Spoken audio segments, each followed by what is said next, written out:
Welcome to the product demonstration of IoT based transmission line fault monitoring system using Arduino.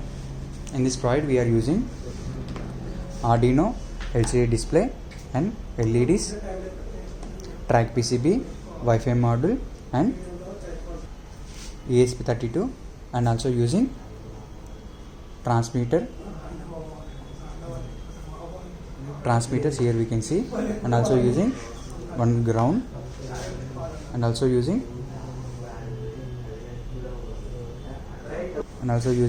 transmitter poles. Here we can see 3 transmitter poles. We are providing the power supply through this power cable. We are giving the power supply through this power adapter. It takes 230 volts of power supply and will give 5 volts of output. So the 5 volts of output is a DC power supply. So that DC power supply will be given to this track PCB. So the main aim of this track PCB is to equally divide the power to the all components like LED lights, Arduino Uno, buzzer and LCD display. These all components have a 5 volts of rating. That's why we are giving the power supply to these all components with the 5 volts range. Now I am giving the power supply. After that we need to use the mobile phone. So we need to set our hotspot name.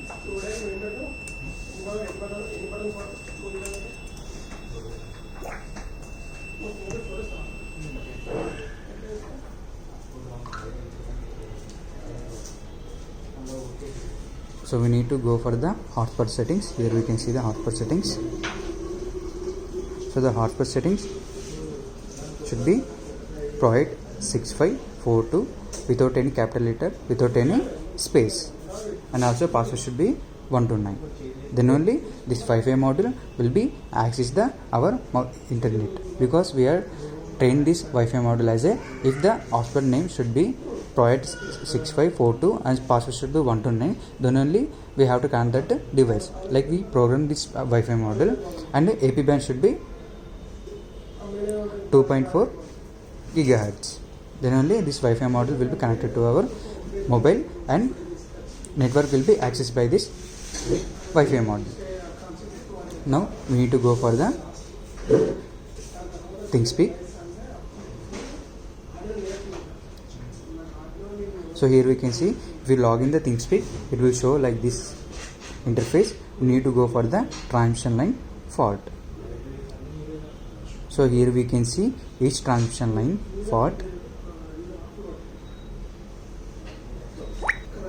So here we can see transmission line fault, LL fault and triple L fault, LL fault and triple L G fault, and L to L ground fault and line to ground fault. It will show the faults like this, and open circuit faults also show. OC means open circuit fault. So it will be update every time. If we need to download this data sheet, so we have to go for the import and export. So here you can see data import and export. We need to go for this one, and here we can see the download option. So we need to download this one. So data should be downloaded in a Excel sheet. We need to open that one. So here we can see with date and time, it will show the fault analysis data. Here we can see with data and time, it will show the fault values. Now we will see the demonstration. So here we can see it is in a normal position. If we do fault to line to ground,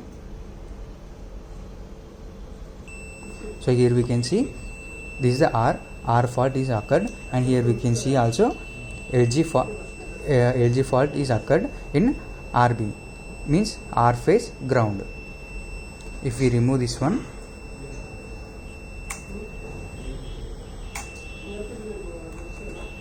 and added another one,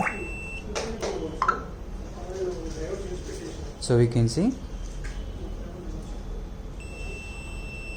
YG fault is occurred. We can see the light indication also, and the triple L fault will be also occurred. You can see the light indications.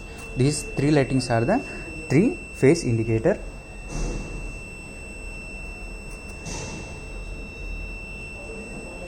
So we can see, and also it will send a message through a Twilio server.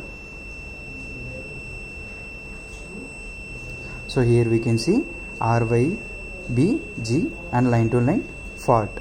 Here we can see the fault messages. If we remove this one, we make a line to line fault, it will also send a message. And also we can observe the faults in a ThinkSpeak.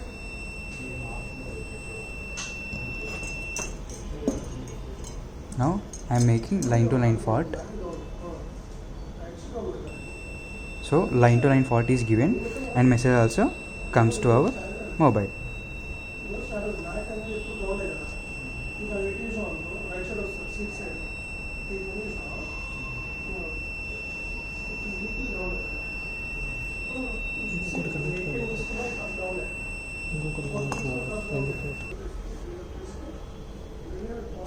We make again fault to line,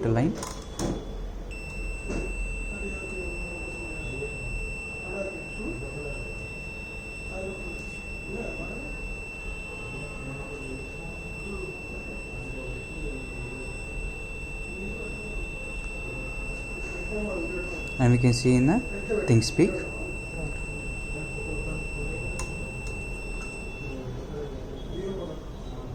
So we can see here. So here we can see RY line to line fault. We make another line to line fault.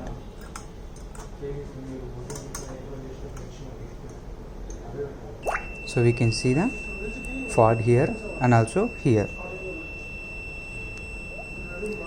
YB line to line fault, and also it will show the fault when it is a open circuit.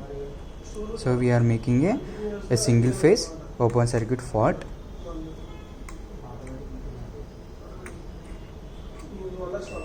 So we made R phase fault.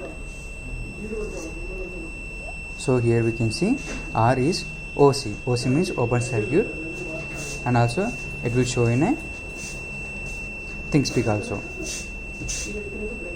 So we can see with date and time it will show the fault.